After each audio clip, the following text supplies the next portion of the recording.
Abram no livro de Daniel, capítulo 3, a partir do verso 13, diz assim a palavra do Senhor. Furioso, Nabucodonosor mandou chamar Sadraque, Mesaque e Abednego. E assim que eles foram conduzidos à presença do rei, Nabucodonosor lhes disse: é verdade, Sadraque, Mesaque e Abednego, que vocês não prestam culto aos meus deuses, nem adoram a imagem de ouro que mandei erguer? Agora, porém, quando vocês ouvirem o som da trombeta, do pífaro, da cítara, da harpa, do saltério, da flauta dupla e de toda espécie de música, se vocês se dispuserem a prostrar-se em terra e a adorar a imagem que eu fiz, será melhor para vocês. Mas se não a adorarem, serão imediatamente atirados numa fornalha em chamas. E que Deus poderá livrá-los da minha mão? Sadraque, Mesaque e Abednego responderam ao rei: ó Nabucodonosor, não precisamos defender-nos diante de ti. Se formos atirados na fornalha em chamas, o Deus a quem prestamos culto pode livrar-nos, e Ele nos livrará das suas mãos, ó rei. Mas se Ele não nos livrar, saiba, ó rei, que não prestaremos culto aos seus deuses, nem adoraremos a imagem de ouro que mandaste erguer. Nabucodonosor ficou tão furioso com Sadraque, Mesaque e Abednego que o seu semblante mudou. Deu ordem para que as fornalhas fossem aquecidas 7 vezes mais do que de costume, e ordenou que alguns dos soldados mais fortes do seu exército amarrassem Sadraque, Mesaque e Abednego e os atirassem na fornalha em chamas. E os 3 homens, vestidos com seus mantos, calções, turbantes e outras roupas, foram amarrados e atirados na fornalha extraordinariamente quente. A ordem do rei era tão urgente e a fornalha estava tão quente que as chamas mataram os soldados que levaram Sadraque, Mesaque e Abednego, os quais caíram amarrados dentro da fornalha em chamas. Mas logo depois, o rei Nabucodonosor, alarmado, levantou-se e perguntou aos seus conselheiros: não foram 3 homens amarrados que nos atiramos no fogo? Eles responderam: sim, ó rei. E o rei exclamou: olhem, estou vendo 4 homens desamarrados e ilesos, andando pelo fogo, e o 4º se parece com o filho dos deuses. Então, Nabucodonosor aproximou-se da entrada da fornalha em chama e gritou: Sadraque, Mesaque, Abednego, servos do Deus Altíssimo, saiam, venham aqui. E Sadraque, Mesaque e Abednego saíram do fogo. Os sátrapas, os prefeitos, os governadores e os conselheiros do rei se ajuntaram em torno dele e comprovaram que o fogo não tinha ferido o corpo deles, nem um só fio do cabelo tinha sido chamuscado, e os seus mantos não estavam queimados, e não havia cheiro de fogo neles.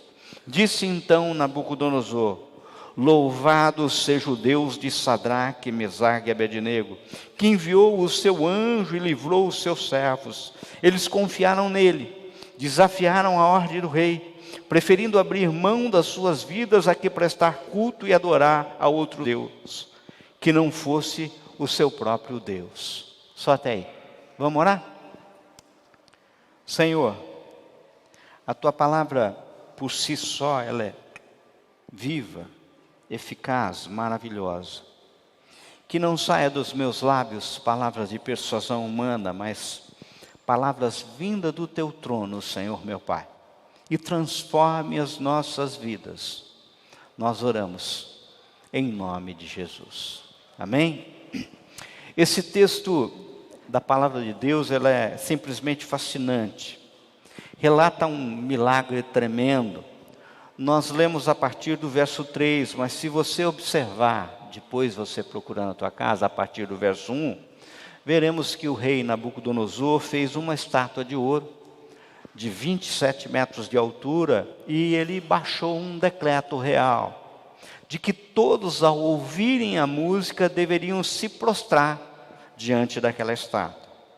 No caso, 3 não se prostraram. Pelo que o que aconteceu foi o seguinte: os fofoqueiros de plantão, porque todo reino tem fofoqueiro, né? Foram contar ao rei, ó, tem 3 aí que não se prostrou.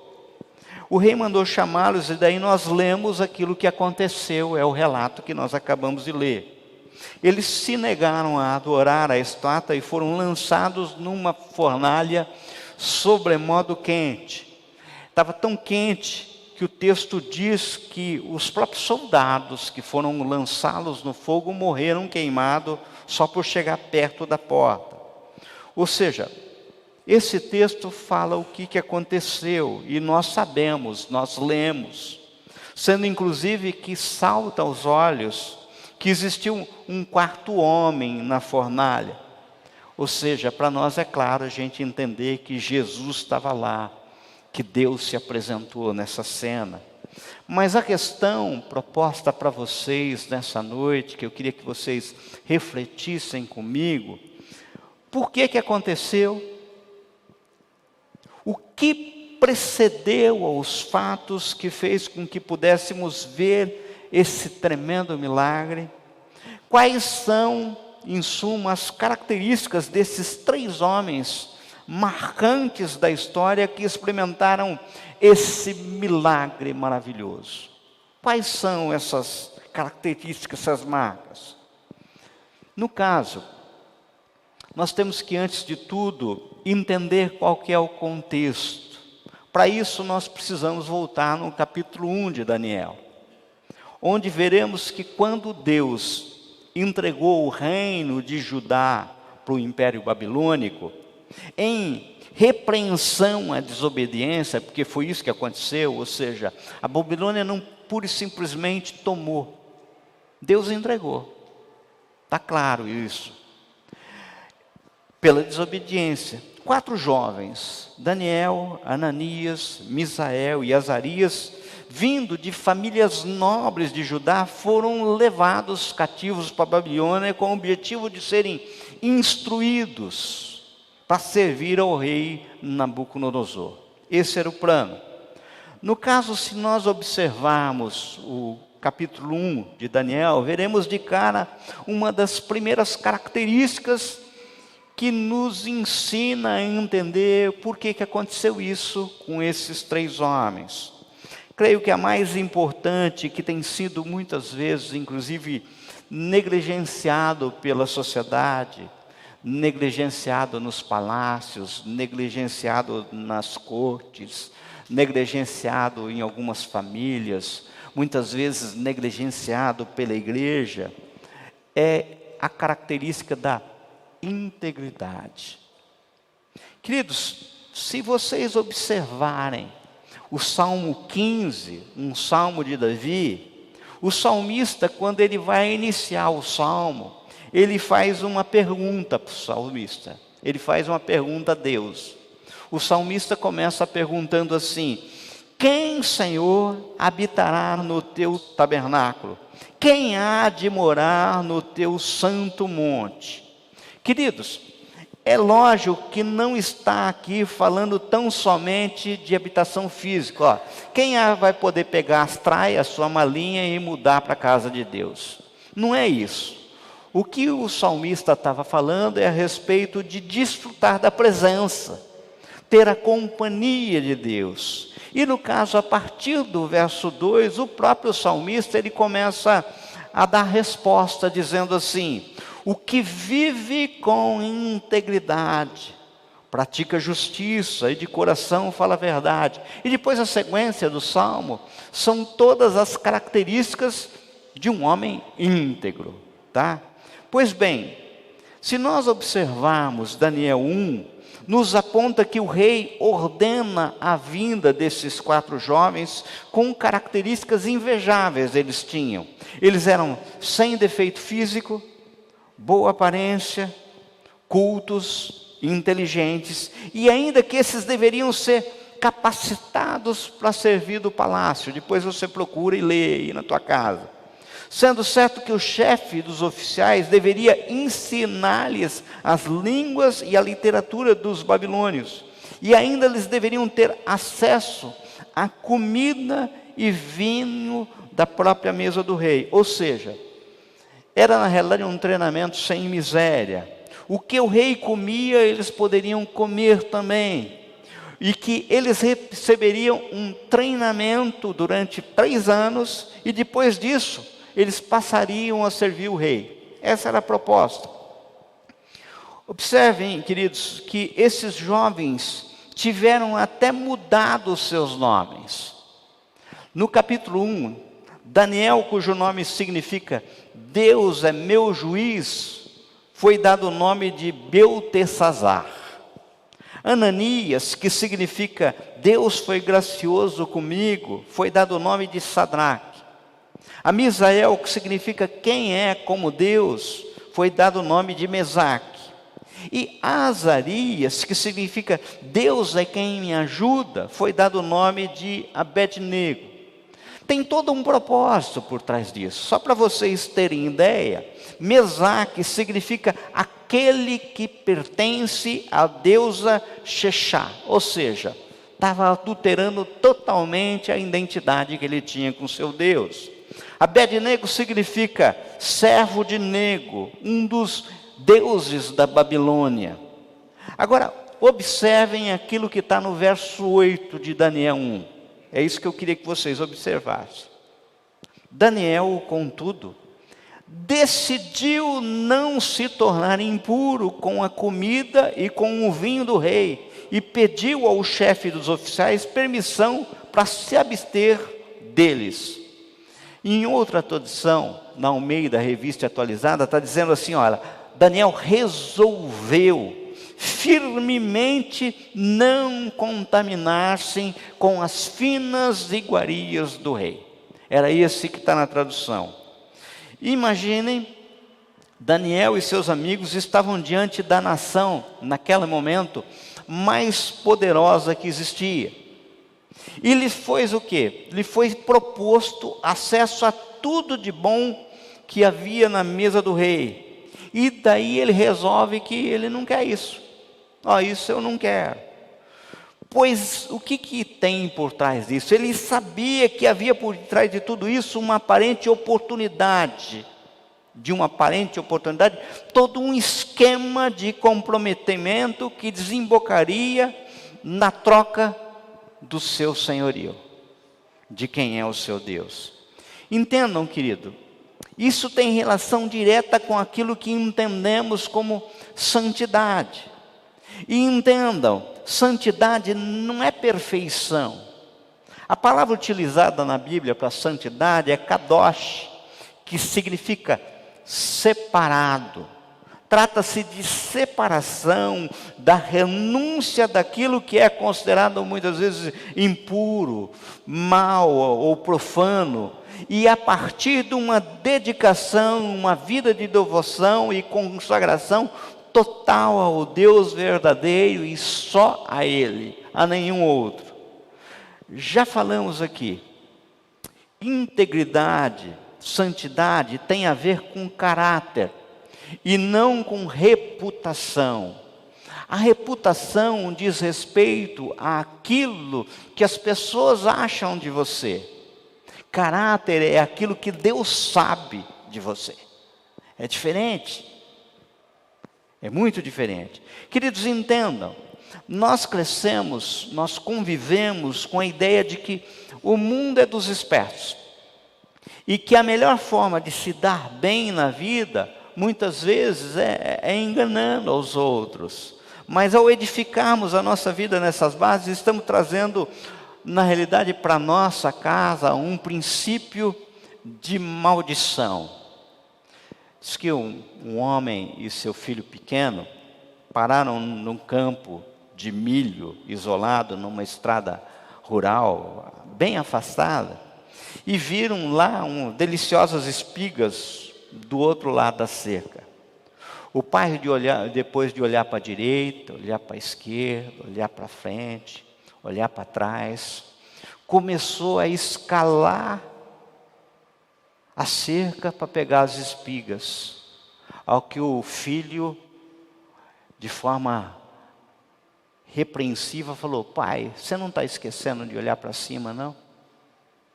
Sabe, a palavra do Senhor revela que devemos ser justos. Uma conhecida e antiga prática da esperteza nos negócios, por exemplo, inclusive, era o uso de pesos falsos nas balanças para vender menos, por maior preço. Mas olha o que as Escrituras dizem a respeito disso. Provérbios 23 diz assim: 2 pesos são coisas abomináveis ao Senhor, e balança enganosa não é boa.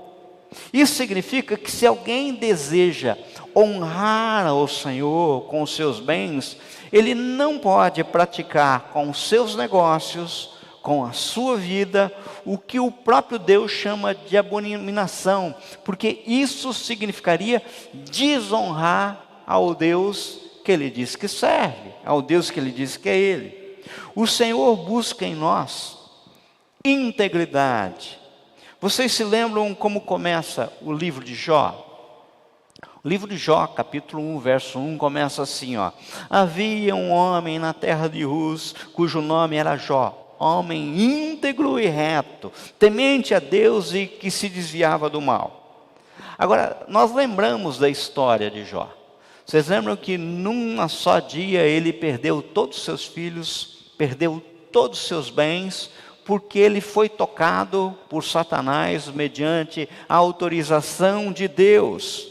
Agora, o que me chama a atenção, sabe, o que me salta aos olhos, é que mesmo ele perdendo tudo, inclusive seus filhos, nós vemos no capítulo 2, verso 3, o maior elogio e honra que alguém pode receber, porque é vindo da boca do próprio Deus. Olha como é que está lá, ó. Perguntou o Senhor a Satanás: observaste o meu servo Jó? Porque ninguém há na terra semelhante a ele, homem íntegro e reto, temente a Deus e que se desvia do mal.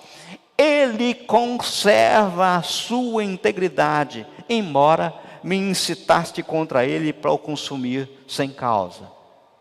Querido, o que eu estou querendo dizer para vocês nessa noite, Deus falando conosco, falando comigo, é que não tem jeito de falar: sou cristão, eu amo Jesus, é só Ele, é meu Senhor, e ao mesmo tempo se deleitar com os ídolos dessa geração. Não cabe, não combina. Por quê? Porque Deus procura integridade. A característica da integridade é você ser inteiro, inteiramente de Deus, não pode ser fatiado. Perceba, inclusive, que um dos ídolos dessa geração é muito interessante. É uma coisa chamada oportunidade. Note, aquilo que estava acontecendo com aqueles 4 jovens é o sonho de consumo das famílias de hoje. Pois é como se eles estivessem indo para uma universidade federal da nação mais poderosa da terra, para ser treinado por 3 anos com garantia de emprego de que viveria no palácio. Gente, é isso que todo mundo quer. É isso que todo mundo quer para os seus filhos. Mas o que estava acontecendo, gente? Um processo de doutrinação, que é escravização. Ele é sutil, pois nem parece escravidão, já que você vive no palácio, come das iguarias do rei, bebe do rei, convive com o rei. O problema está nisso, justamente nisso, porque o único rei a quem nós devemos conviver se chama Jesus Cristo. Nenhum outro rei. Exatamente como temos visto acontecer hoje em dia. As pessoas estão sendo atraídas por coisas que na essência nos parece muito bom. 4 jovens cristãos simplesmente, sabe, hoje, quantos jovens cristãos simplesmente abandonam a fé quando entram na universidade. Eles passam a aceitar novos valores, eles passam a comer nova comida, que convenhamos, ela é atraente, pois são as iguarias que servem um rei. Bebida que é servida no palácio. E daí, quando se dão conta, tem seus nomes, sua identidade em Deus alterada. É isso que tem acontecido. Isso é fácil de ser detectado. Eu conheci um jovem brilhante, um super cristão, conceitos claros, firmados na palavra de Deus, mas um dia ele, muito estudioso, passou num concurso público, magistratura, e hoje, ao que me parece, foi infelizmente doutrinado pelo sistema. Se fosse falar assim de filme, Jedi, né? Passou para o Lago Negro da Força. Basta olharmos as suas decisões, que observamos que os conceitos de integridade foram substituídos por ideologias que nada têm a ver com Cristo. E isso fica claro, que aquilo que ele escreve, que aquilo que ele pensa, mudou. Fica evidente isso. Agora, observem que o texto nos aponta que esses jovens decidiram, em outra tradução, resolveram ser íntegros, santos, separados exclusivamente para o Senhor. Isso mostra que tudo é uma questão de decisão. A decisão é tua. Sou eu quem resolvo não me contaminar. Sou eu quem decido não ser escravo no sistema. Sou eu quem decido não andar no mundo. Sou eu quem faço a escolha a quem eu vou servir. Isso ninguém pode tirar de mim. Essa é uma escolha que pode ser atrás da grade. Pode ser diante de uma fogueira, ninguém consegue tirar isso. Essa é uma decisão própria. Agora a pergunta é, a minha opção, a minha decisão, quando eu resolvo ser íntegro, quando eu resolvo ser santo, eu serei resistido? É lógico que sim, você vai ser resistido. Mas como? Através de uma mentira. Aliás, a mesma mentira de sempre.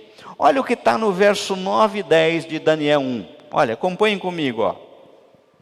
E Deus fez com que o homem fosse bondoso para com Daniel e tivesse simpatia por ele. Apesar disso, ele disse a Daniel: tenho medo do rei, o meu senhor, que determinou a comida e a bebida de vocês. E se ele os achar menos saudáveis que os outros jovens da mesma idade, o rei poderia pedir a minha cabeça por causa de vocês. Não sei se vocês perceberam, aí a mentira, ó.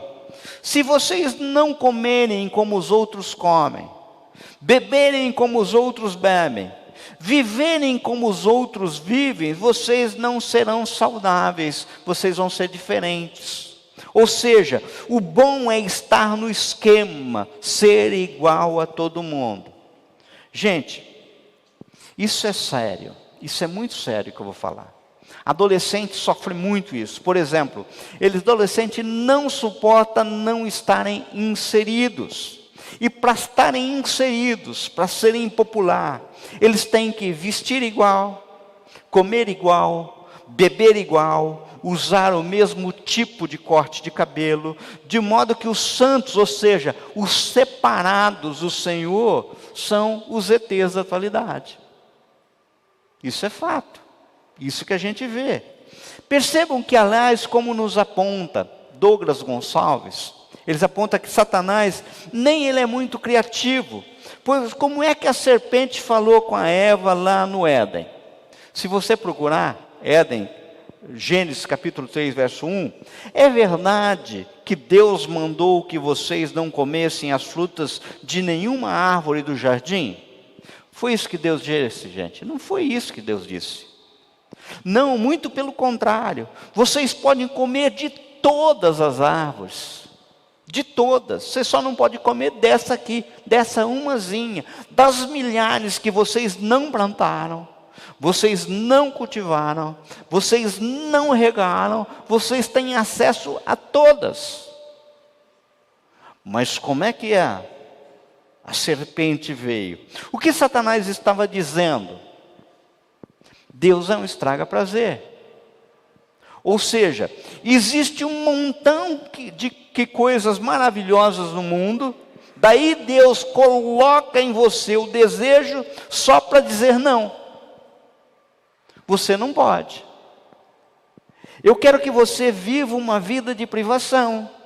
Eu quero que você viva uma vida contrária. Eu quero que você viva uma vida miserável. Essa é a palavra de Satanás.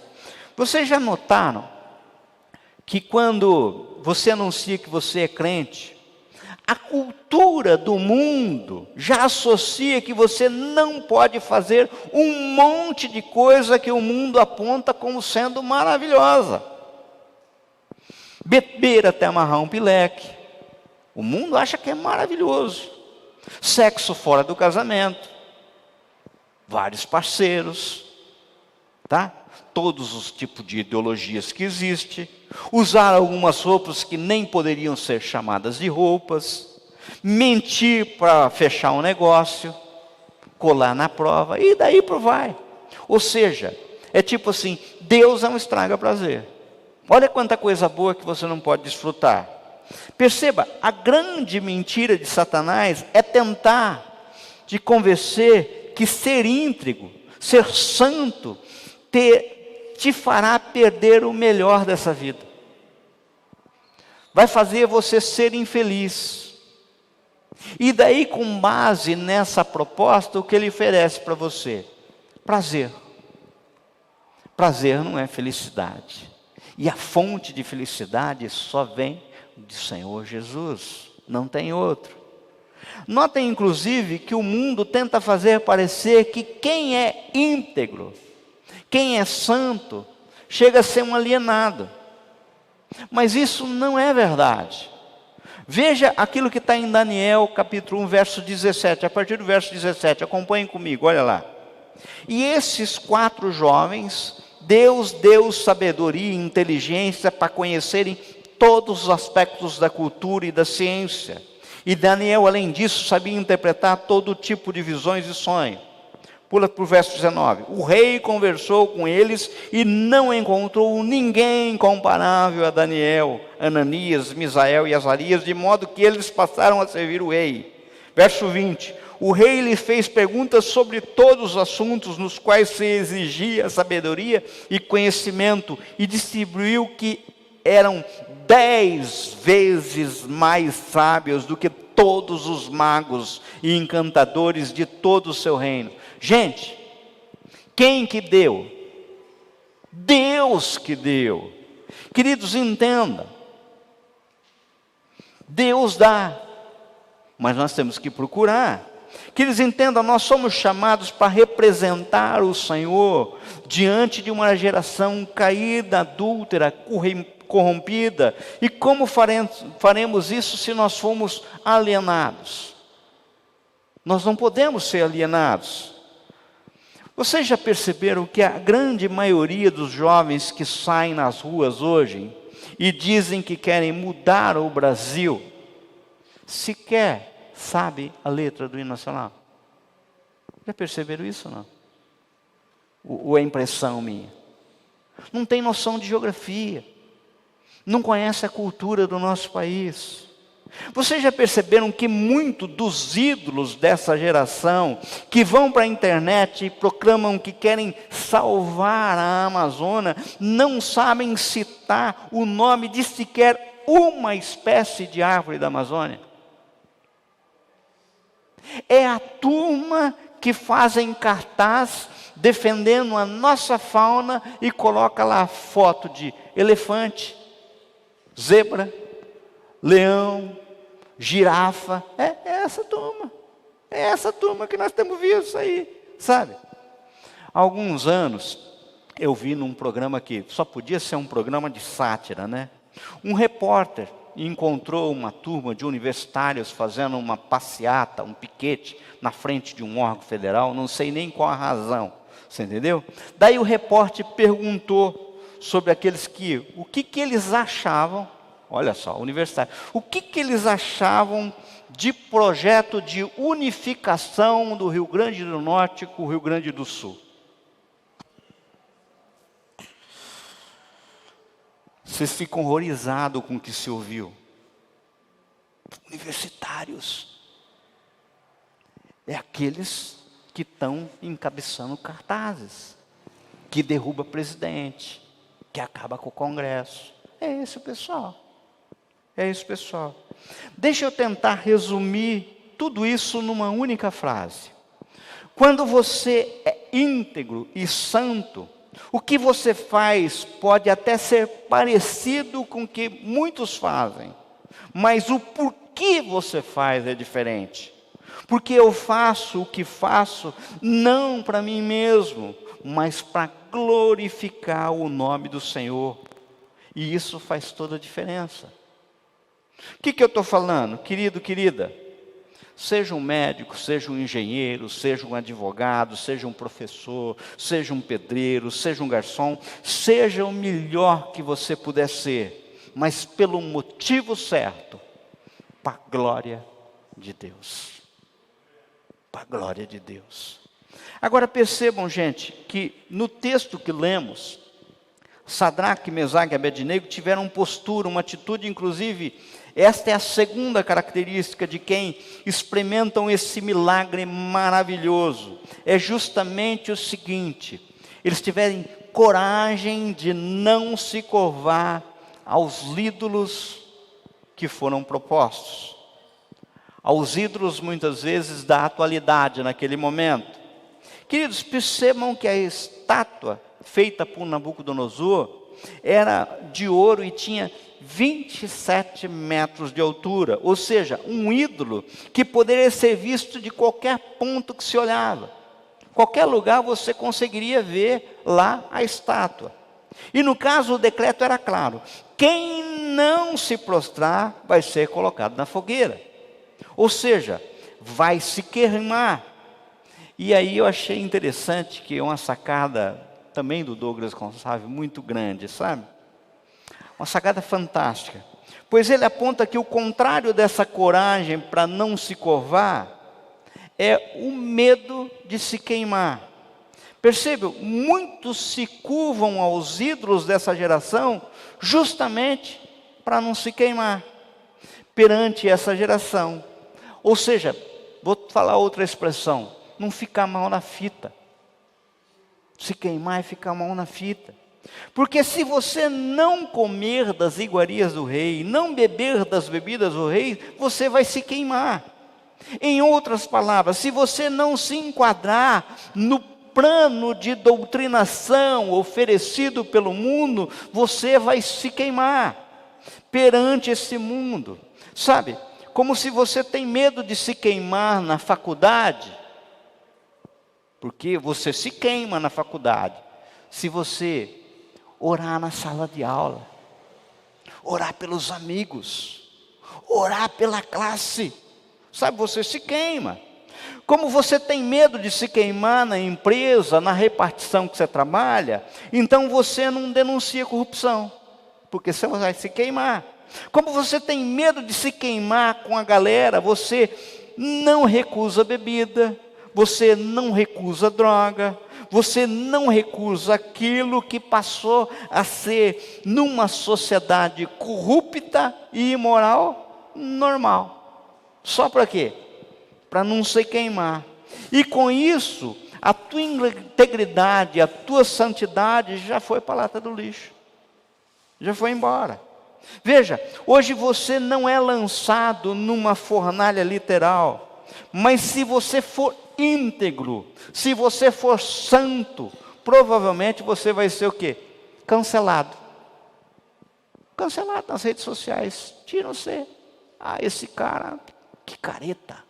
Sabe? Ele acredita num livro escrito há 2000 anos atrás. Que cara retrógrado. Que menina chata. Agora a pergunta que não quer calar: qual é o ídolo da nossa geração? Qual é essa estátua enorme que foi erguida hoje? Eu estava pensando sobre isso. A resposta: nós mesmos. O homem é o centro da idolatria. Gente, eu fiz isso com os homens esses dias. Pega o celular de vocês agora.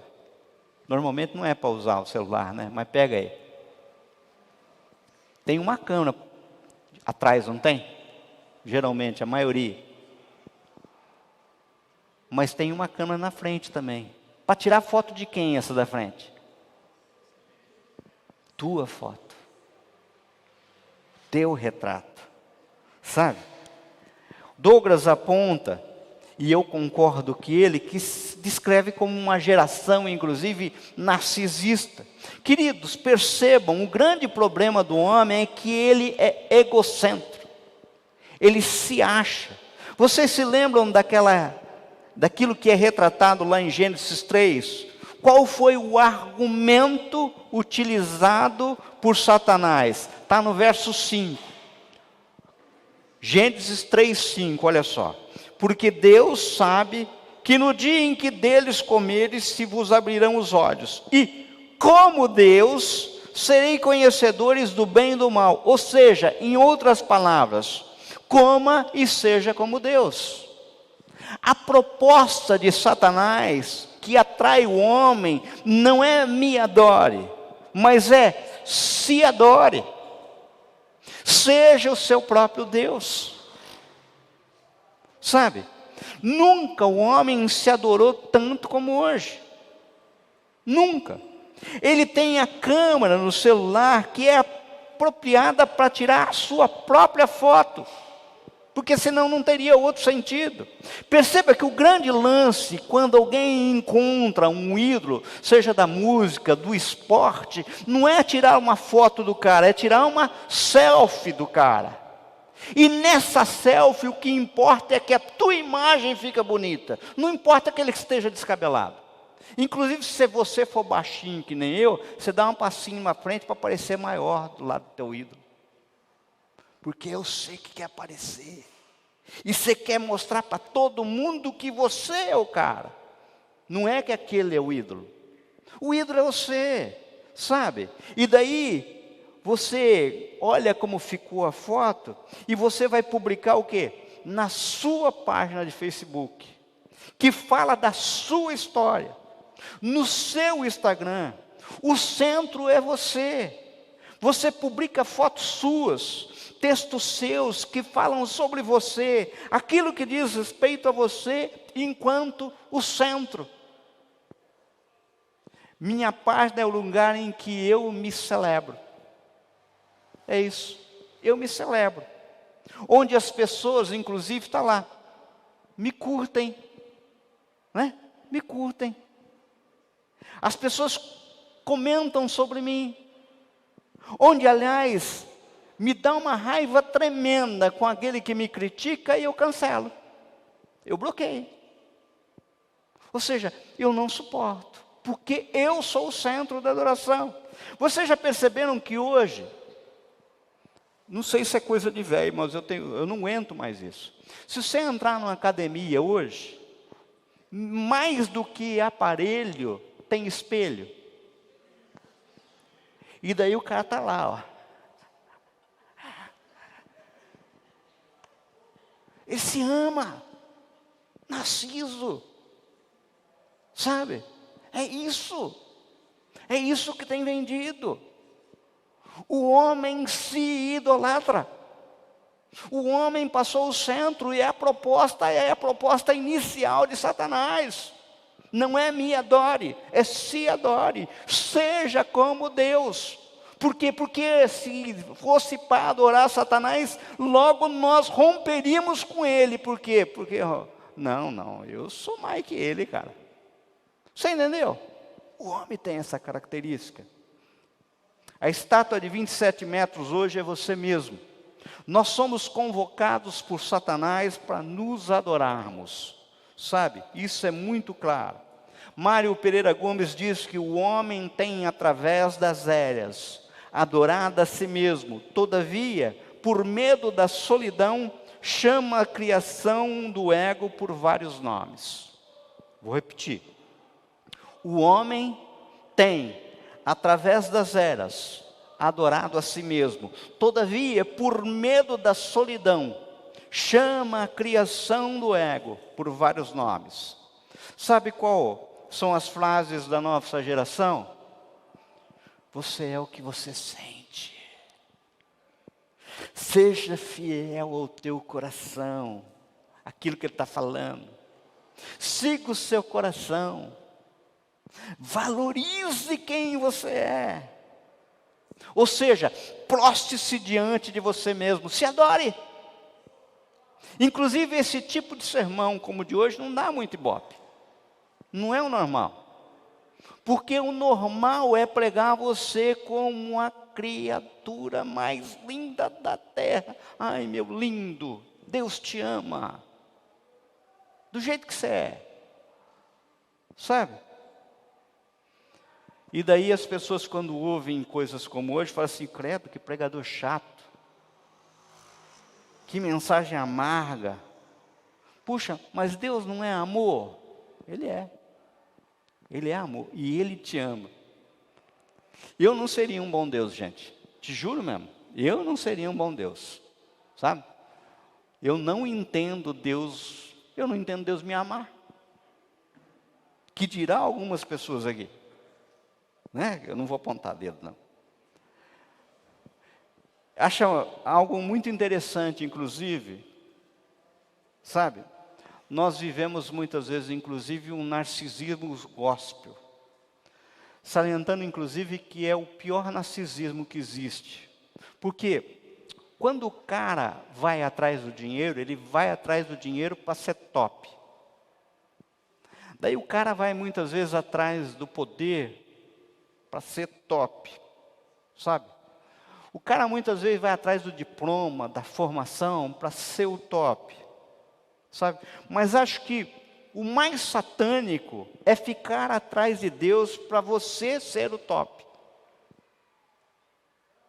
Ficar atrás de Jesus para você ser o top. Dizendo assim: Senhor, me faz top. Nós temos que entender de uma vez por todas que o único jeito de não se prostrar para ídolos é morrermos para nós mesmos e vivemos para Cristo, e daí não dá para você ser top. Top morto. O evangelho é esse. A proposta que eu estou fazendo para vocês não é atraente, é tipo assim: morra. A proposta é essa. Sabe, se alguém quiser ser meu discípulo, negue-se a si mesmo, tome a sua cruz e siga-me. Discípulo de Jesus vive pendurado no madeiro, ou seja, não faz mais nada pelo seu próprio interesse, ele não é o top. A posição de top já está ocupada na história, e eu só existo por causa dele. Não tem outro jeito. O Paulo, na semana passada, falou a respeito de um clique, uma mudança de mente. Eu estava prestando atenção naquilo que o Paulo estava falando naquele momento. E no caso, eu acho que a grande mudança que precisamos experimentar é parar de pensar o que vão pensar de mim por causa de Cristo, e passar a pensar sobre o que vão pensar de Cristo, do meu Senhor, por causa de mim, por causa das minhas atitudes, por causa das minhas posturas, por causa do meu comportamento. O que vão pensar de Cristo por causa daquilo que eu priorizo ou não priorizo. Vocês entenderam o que muda? Eu não sou o centro. Ninguém aqui é o centro.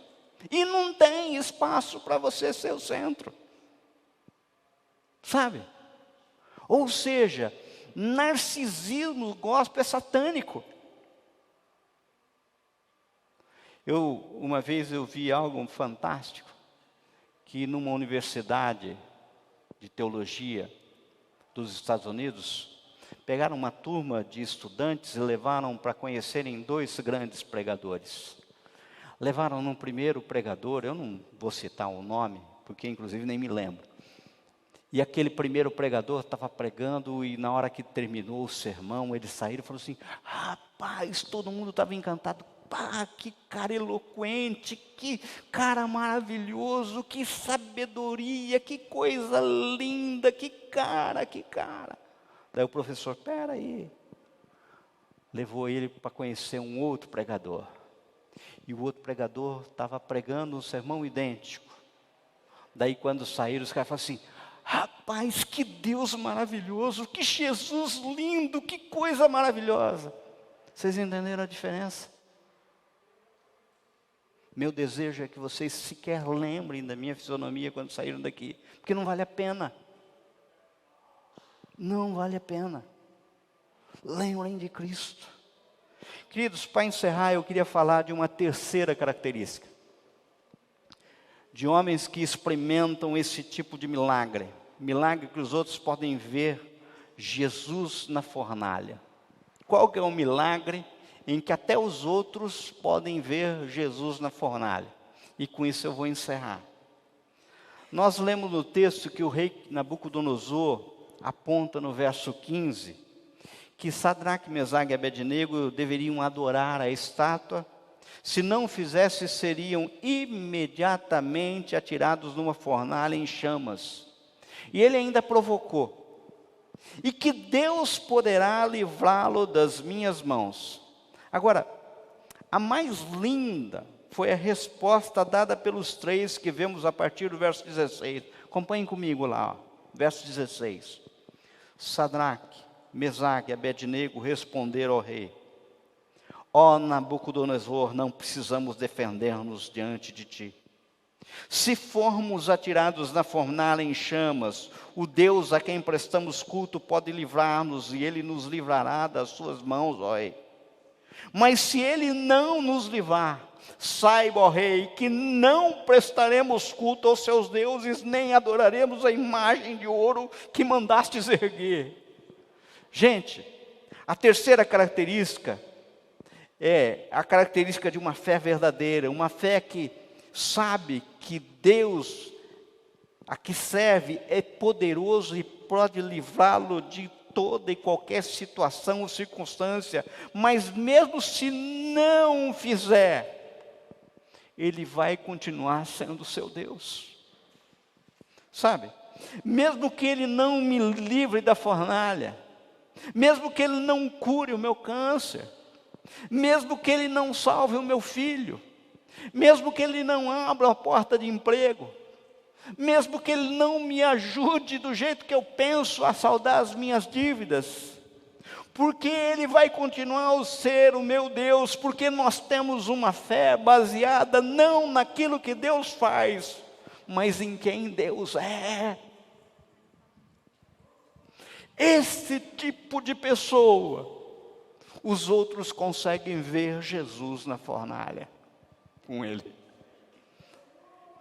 Sabe, queridos, nós cantamos aqui aquilo que é a expressão mais linda contida em Abacuque. Essa última canção que a equipe de louvor cantou diz: ainda que a figueira não floresça, ainda que a videira não dê seu fruto, mesmo que não haja alimento nos campos, eu me alegrarei em ti. Você tem ideia do que você cantou? Estou parecendo Paulo hoje aqui. Você tem ideia do que você cantou? Você tem noção do que isso significa?